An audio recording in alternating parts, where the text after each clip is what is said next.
দেখো স্টুডেন্ট, আজকে আমরা অ্যারোমেটিক কার্বক্সিলিক অ্যাসিডের আপেক্ষিক তীব্রতা সম্পর্কে জানব। তো আমাদের সবার সব থেকে পরিচিত অ্যারোমেটিক কার্বক্সিলিক অ্যাসিড নিয়ে আলোচনা করবো, সেটা হচ্ছে বেঞ্জোইক অ্যাসিড। কেমন? তো বেঞ্জোইক অ্যাসিডের সাথে মনে করো বেঞ্জিন বলয়ে কোনো একটা ইলেকট্রন আকর্ষণকারী গ্রুপ যুক্ত আছে, মানে যে ইলেকট্রনকে টানে, গ্রুপটাকে জি লিখলাম। তো ইলেকট্রনকে আকর্ষণ করতে পারে আইদার মাইনাস আই এফেক্টের সাহায্যে অথবা মাইনাস আর এফেক্টের সাহায্যে। তবে সেই গ্রুপটা কিন্তু এই অ্যাসিডটির তীব্রতাকে বাড়িয়ে দেবে।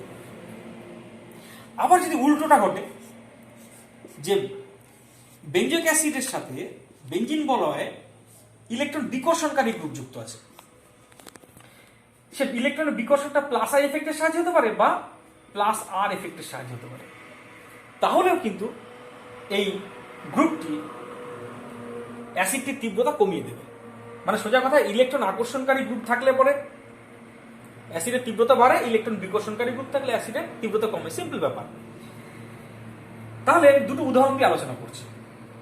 মনে করো প্রথমে টানার কথা বলেছি, তো টানার কথাটা দেখাচ্ছি। মনে করো এখানে আছে COOH আর প্যারা অবস্থানে আছে ফ্লোরিন। তাহলে ফ্লোরিনের যেন মাইনাস আই এফেক্ট আছে, তাহলে কিন্তু সে টানবে, ফলে অ্যাসিডটির তীব্রতা বেঞ্জোইক অ্যাসিড অপেক্ষা বেশি হবে। মানে এইটা না থাকলে বেঞ্জোইক অ্যাসিড পেতাম, তার থেকে অ্যাসিডের তীব্রতা বেশি হবে। একই রকম ভাবে যদি এই বেঞ্জোইক অ্যাসিডের সাথে প্যারা অবস্থানে নাইট্রো গ্রুপ থাকে, নাইট্রো গ্রুপ বলতে N double bond O minus, structure wise দেখলাম N এর মাথায় প্লাস চার্জ থাকবে। কেন? নাইট্রোজেনের 4টে বন্ড হয়ে গেছে, নাইট্রোজেনের সর্বাধিক 3টে বন্ড হতে পারে। যদি যে কটা বন্ড থাকার কথা তার থেকে বেশি বন্ড থাকে, মাথা ঢুকিয়ে নাও, তাহলে সে প্লাস চার্জ পাবে। দেখো নাইট্রোজেনের 3টে বন্ড থাকার কথা, সেখানে 4টে বন্ড হয়ে গেছে, তাই নাইট্রোজেনের প্লাস চার্জ দিলাম। ঠিক আছে?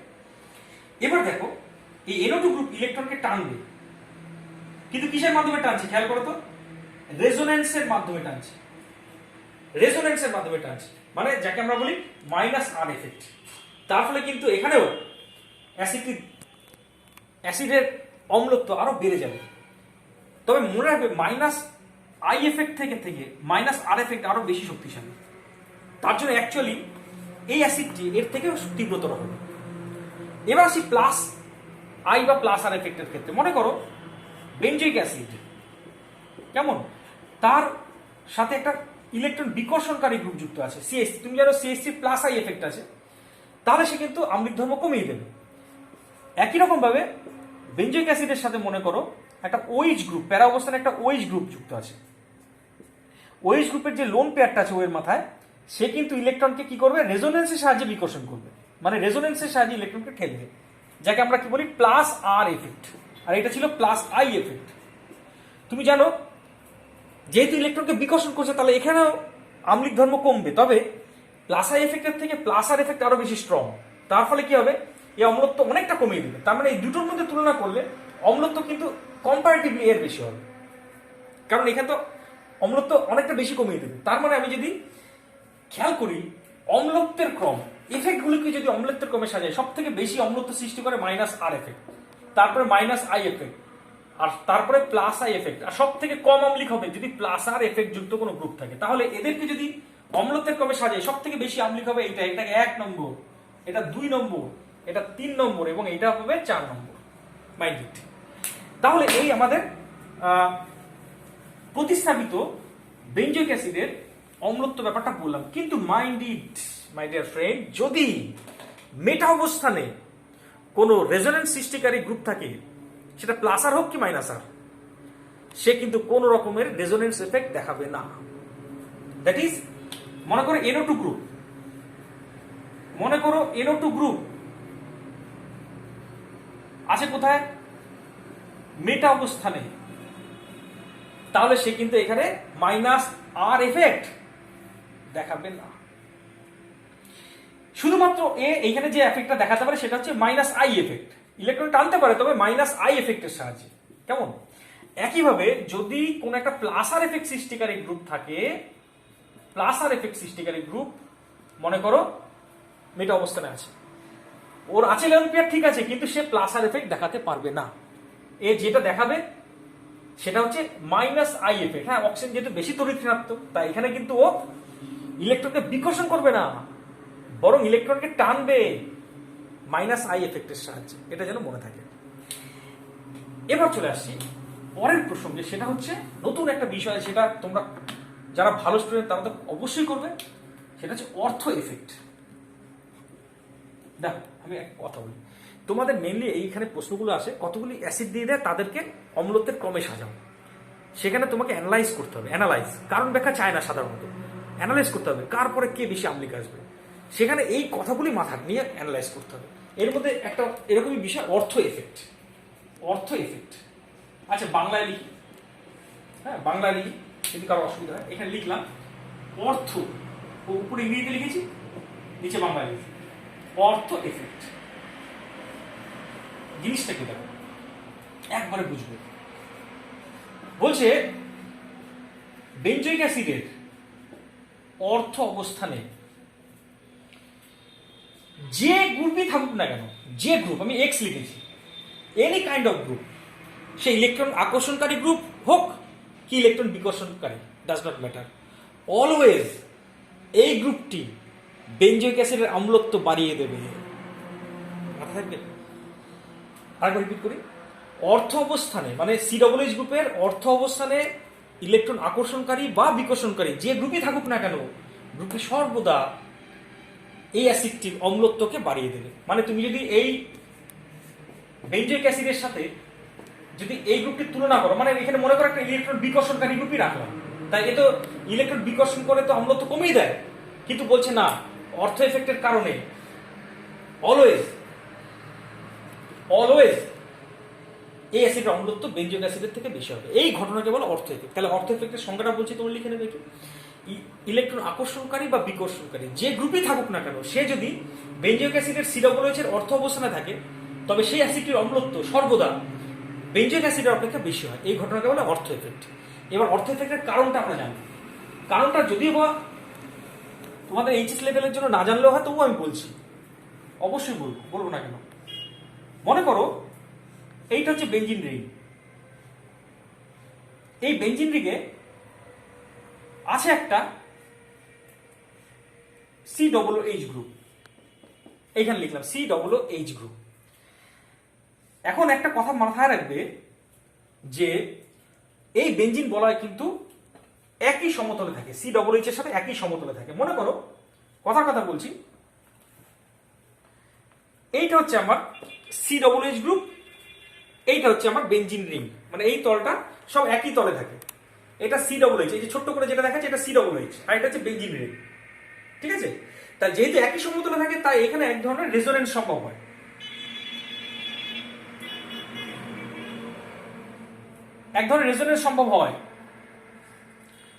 তার ফলে অ্যাকচুয়ালি বেঞ্জিন বলয়ের নিজস্ব কিন্তু একটা প্লাস আর এফেক্ট আছে, মাইন্ড ইট। বেঞ্জিন বলয়ের নিজস্ব একটা ইলেকট্রন বিকর্ষণকারী এফেক্ট আছে, because this COOH group and the benzene ring is planar to each other, তারা সবাই একই সমতলে থাকে। That is why benzene ring itself has some plus R effect. তার ফলে কিন্তু বেঞ্জিন বলয় যদি প্লাস আর এফেক্টটা না থাকতো তাহলে আরো বেশি আম্লিক হতো। তার ফলে বেঞ্জিন বলয়টা অ্যাকচুয়ালি COOH গ্রুপের অম্লত্ব কমিয়ে দেয়। কিন্তু অর্থ অবস্থানে যদি কোনো একটা গ্রুপকে রাখো, মনে করো যে কোনো একটা গ্রুপ, রামশ্যাম যদু মধু ইলেকট্রন আকর্ষণকারী বিকর্ষণকারী যে গ্রুপই থাকুক না কেন, তবে এই COOH এবং CH3 গ্রুপের মধ্যে একটা স্টেরিক এফেক্ট কাজ করবে, স্টেরিক বিকর্ষণ। কারণ COOH গ্রুপ যথেষ্ট বড় গ্রুপ, CH3 ও বড় গ্রুপ, তারা কাছাকাছি থাকায় ওদের মধ্যে একটা স্টেরিক বিকর্ষণ কাজ করবে, ভিড় তৈরি হবে। তার ফলে কিন্তু বেঞ্জিন বলয়টা কিন্তু আর, বেঞ্জিন রিং কিন্তু আর ওই COOH গ্রুপের সাথে একই সমতলে থাকবে না। আগে ছিল এরকম একই সমতলে, এরকম ঘুরে যাবে। এরকম যদি ঘুরে যায় তাহলে দেখো এইখানে যে CH3 গ্রুপটা থাকলো সে কিন্তু আর COOH এর সাথে আর স্টেরিক এফেক্ট তৈরি করলো না। মানে আমার কথা হচ্ছে এইটা হচ্ছে মনে করো বেঞ্জিন রিং, এইটা হচ্ছে COOH ছিল, একই সমতলে তার রেজোনেন্স সম্ভব হয়েছিল, কিন্তু এইটা মনে করো CH3 গ্রুপ, যে নিয়ে আসলাম CH3 গ্রুপকে, স্টেরিক এফেক্টের কারণে বেঞ্জিন বলয়টা এবার ঘুরে যাবে। সেটাকে আমি এইখানে ছবি এঁকে বোঝানোর চেষ্টা করছি। তার ফলে কি বেঞ্জিন রিংটা ঘুরে গিয়ে এখানে সেট করে দিলাম। এইটা বোঝাচ্ছি যে CH3 গ্রুপের জন্য বেঞ্জিন বলয়টা আউট অফ প্লেন হয়ে গেছে, কেমন? COOHটা ঘুরে গেছে। তার ফলে আচ্ছা COOH CH গ্রুপটাকে না আমি একটুখানি এরকম উঁচু করে দিলাম, এরকম উঁচু করে দিলাম। তার মানে বোঝাচ্ছি যে এই CH3 আর এ কিন্তু মানে সোজা কথা COOH গ্রুপটার বেঞ্জিন বলের সাথে একই সমতলে নেই এখন আর। তার ফলে এই ধরনের কিন্তু রেজোনেন্স সম্ভব নয়। কারণ বেঞ্জিন বলে তখন কিন্তু আর এইভাবে রেজোনেন্সের সাহায্যে ইলেকট্রনকে ঠেলবে না, মানে প্লাস আর এফেক্ট দেখাবে না। কেমন? তার মানে ইলেকট্রনকে ঠেলছে না বেঞ্জিন বলে তখন আর। তাহলে কি করবে? তোর টানবে। কি করে টানবে স্যার? আরে এই কার্বনটা তো sp2 সংকরায়িত রে বাবা, একই না? কার্বনটা তো sp2 সংকরায়িত, তাহলে এস ক্যারেক্টার আছে তো 33.3% এস ক্যারেক্টার আছে তো। এস ক্যারেক্টার মানে ইলেকট্রনকে টানবে। তার মানে তখন কিন্তু বেঞ্জিন বলা অ্যাকচুয়ালি ইলেকট্রন COOH গ্রুপের অম্লত্ব কমানোর পরিবর্তে অ্যাকচুয়ালি অম্লত্ব বাড়িয়ে দেবে, ইলেকট্রনকে টেনে অম্লত্ব বাড়িয়ে দেবে। কেমন? আরেকবার রিপিট করছি, এই কার্বনটা যেহেতু sp2 সংকরায়িত, এই কার্বনটা তড়িৎ ঋণাত্মক, তার ফলে এই কার্বনটি ইলেকট্রনকে টানবে মাইনাস আই এফেক্টের সাহায্যে, তার ফলে অম্লত্ব বাড়িয়ে দেবে। তার ফলে এখন কিন্তু এই অ্যাসিডটির তীব্রতা শুধুমাত্র বেঞ্জিক অ্যাসিড থেকে বেশি হবে। তা অর্থ পরিসরে সিএসি থাকুক কি যেই গ্রুপই থাকুক অম্লত্ব বেশি হবে। এইটা হচ্ছে অর্থ এফেক্ট এবং তার কারণ, খুব ইম্পর্টেন্ট মেইনলি ফর জেই কারণটা। আর এমনি তোমার অ্যাপ্লিকেশনের জন্য তোমার এইচএস এর জন্য দরকার। এবার আমি কয়েকটা প্রতিস্থাপিত বেঞ্জয়িক অ্যাসিডের অম্লত্বের তুলনা করব। যেমন ধরো, মনে করো তোমার কাছে আছে এখানে COOH, এখানে NO2, এটাকে বলে অর্থ নাইট্রো বেঞ্জয়িক অ্যাসিড। তোমরা বলবে ঠিক আছে কার অম্লত্ব বেশি হবে? COOH, এটা মেটা নাইট্রো বেঞ্জয়িক অ্যাসিড। এইটা হচ্ছে COOH, এটা হচ্ছে প্যারা পজিশন NO2 মানে প্যারা নাইট্রো বেঞ্জয়িক অ্যাসিড। আর এটা হলো শুধুমাত্র বেঞ্জয়িক অ্যাসিড। এবার এদেরকে অম্লত্বের ক্রমে সাজাতে হবে। কেমন? তাহলে দেখো আমি সাজাচ্ছি। দেখো এর মধ্যে সব থেকে কম অম্লিক এটা হবে, এতে কোনো সন্দেহ নেই, কারণ NO2 তো ইলেকট্রনকে টানে। তাহলে এখানে ইলেকট্রন টানার মতো কোনো গ্রুপ নেই, তাহলে এর অম্লত্ব সবচেয়ে কম। একে আমি 4 নম্বর দিয়ে বসিয়ে রাখলাম। যে সবচেয়ে কম তাকে সবচেয়ে কম মানে তাকে 4 নম্বর দিলাম, আর যে সবচেয়ে বেশি তাকে 1 নম্বর দেবো। ঠিক আছে? তাই এটা সবচেয়ে কম অম্লত্ব। এবার দেখি এদের মধ্যে সবচেয়ে বেশি কার হবে। দেখো যেটা মেটা পজিশন আছে সে কিন্তু মাইনাস আর এফেক্ট সৃষ্টি করবে না, মেটা অবস্থানে মাইনাস আর হবে না। এ টানবে, তবে কিসের সাহায্যে টানবে বলতো? এ শুধুমাত্র মাইনাস আই এফেক্টের সাহায্যে টানবে। তার মানে অবভিয়াসলি এই দুটোর অম্লত্ব এর থেকে বেশি হবে, কারণ এখানে যেহেতু রেজোনেন্স এফেক্ট নেই, মাইনাস আর এফেক্ট নেই, শুধু মাইনাস আই আছে। এখানে লিখে দিলাম এখানে মাইনাস আই এফেক্ট আছে, তাই এর অম্লত্ব এদের থেকে কম হবে, তাই এটাকে 3 নম্বর দিলাম। ঠিক আছে? এবার দেখবো এই দুটোর মধ্যে কার বেশি অম্লত্ব হবে। দেখো NO2 প্যারাতে থাকলে তার মাইনাস আর এফেক্ট আছে, তাহলে এখানে কি কি এফেক্ট আছে কে দেখি? মাইনাস আই আছে, মাইনাস আর আছে।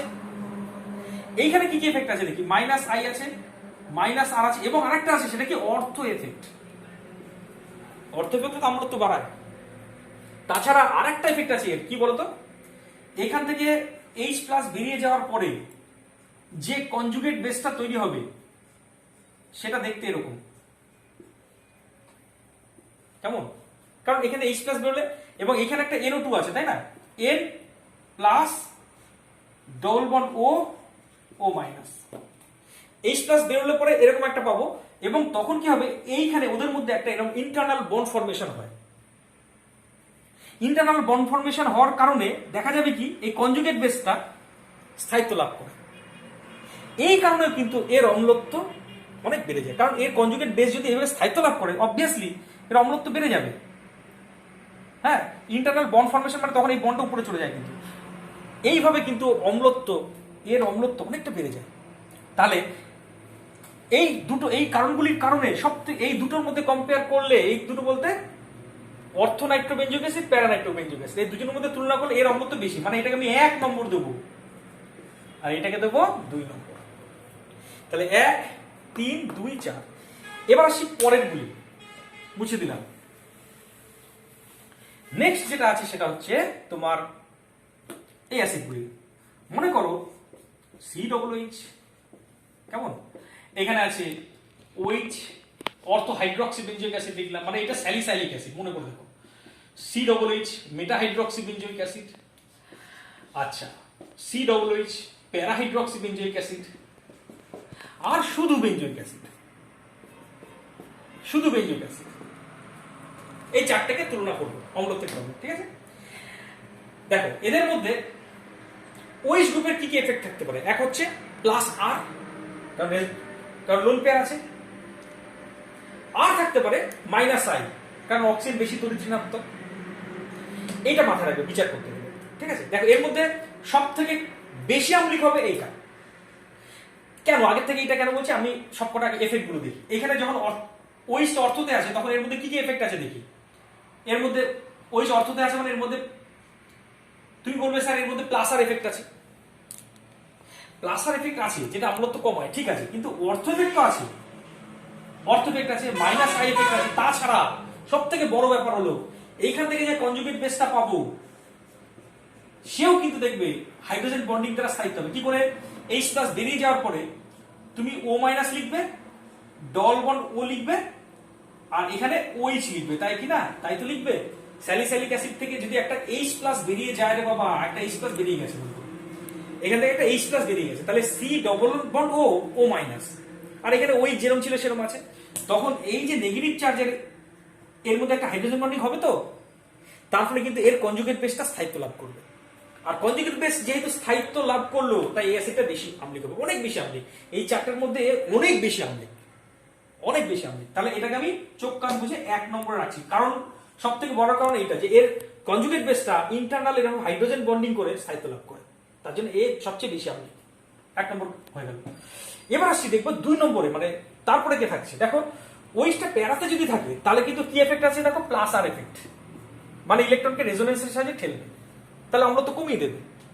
আর ওইটা যদি মেটায় থাকে তাহলে কিন্তু মাইনাস আই এফেক্ট কার্যকর হবে, কারণ মেটাতে প্লাস আর এফেক্ট কার্যকর হয় না। তাহলে এর অম্লত্ব কিন্তু, তাহলে ওইস গ্রুপটা এখানে অম্লত্ব বাড়িয়ে দিচ্ছে, আর ওইটা প্যারাতে থাকলে অম্লত্ব কমিয়ে দিচ্ছে, তাহলে অবশ্যই এটা 3 নম্বরে আসবে, এটাতে এটা 2 নম্বরে আসবে, ঠিক আছে? সবচেয়ে বেশি আম্লিক এটা হলো, তারপরে এইটা। এরপরে কে দাঁড়ালো 3 নম্বরে কাকে রাখবো? 3 নম্বরে রাখবো মানে এরপরে এই দুটোর মধ্যে এইটা 3 নম্বরে রাখবো, কারণ ওইস তো অম্লত্ব কমিয়ে দেয়, আর এখানে তো কমানোর কোনো গ্রুপ নেই। আর সব থেকে কম আম্লিক হবে 4 নম্বরে রাখবো এটাকে। তাহলে সব থেকে বেশি আম্লিক অর্থ, তারপরে মেটা, তারপরে শুধু বেঞ্জোইক অ্যাসিড, তারপর সব থেকে কম প্যারা হাইড্রোক্সি বেঞ্জোইক অ্যাসিড। আচ্ছা, একই রকম ভাবে যদি ক্লোরিনকে রাখি, মনে করো COOH, অর্থতে ক্লোরিন, অর্থক্লোরো বেঞ্জোইক অ্যাসিড লিখলাম একটা, কেমন? আরেকটা লিখলাম, আচ্ছা আমি অন্য পেন ইউজ করছি, মেটাক্লোরো বেঞ্জোইক অ্যাসিড, প্যারাক্লোরো বেঞ্জোইক অ্যাসিড, আর শুধু বেঞ্জোইক অ্যাসিড। এই চারটাকে আমি অম্লত্বের ক্রমে সাজাবো।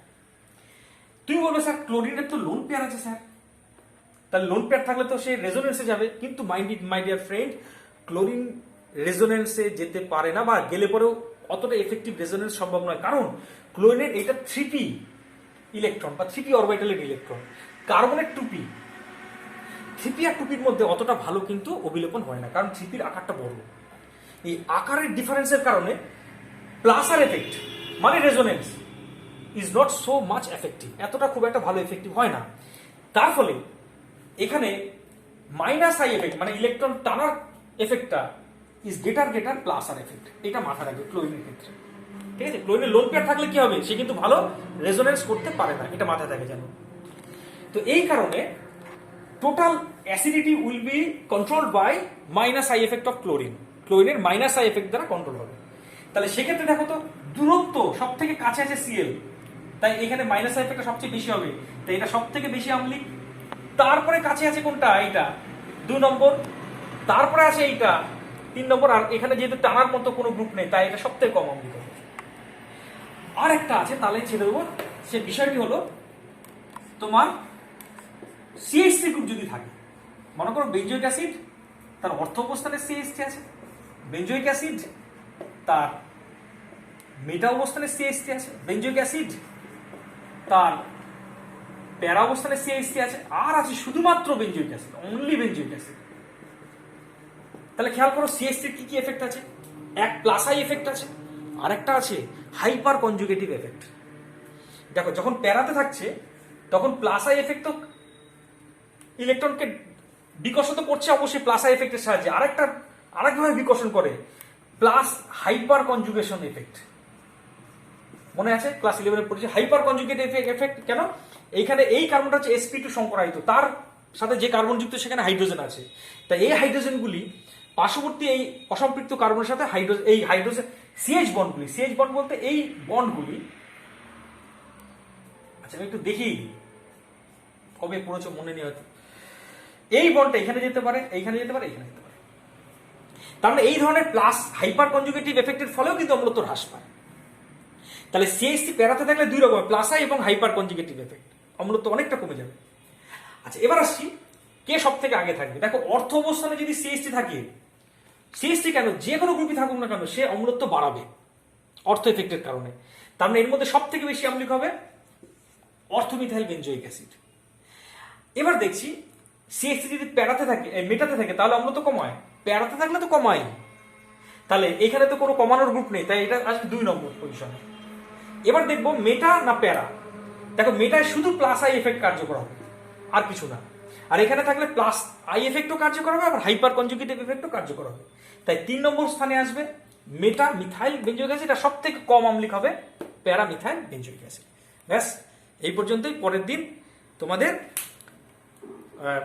কার্বক্সিলিক অ্যাসিডের বিক্রিয়াগুলি করাবো, কেউ মিস করবে না। আরেকটা কথা বলি, তোমরা প্রত্যেকে ভিডিওগুলো খুব ভালো করে দেখবে।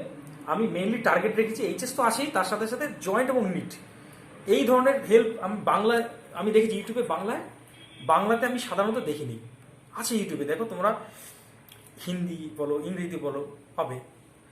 আমার সেরকম ভবিষ্যতে প্ল্যানিংও আছে সেরকম, কিন্তু যাই হোক আপাতত বাংলায় এরকম ভিডিও পাবে না। তোমরা চেষ্টা করবে এই ভিডিওগুলো খুব ভালো করে দেখার, অবশ্যই সাবস্ক্রাইব করবে এবং আমার রাজু পাল টিউটোরিয়াল চ্যানেলটাতে সাবস্ক্রাইব করবে এবং অবশ্যই এই ইমপ্রেশনটা দেবে যাতে আমার চ্যানেলটা গ্রো করে, আমি যাতে আরো বেশি করে তোমাদের কাছে পৌঁছতে পারি। ঠিক আছে, ব্যাস এই পর্যন্তই।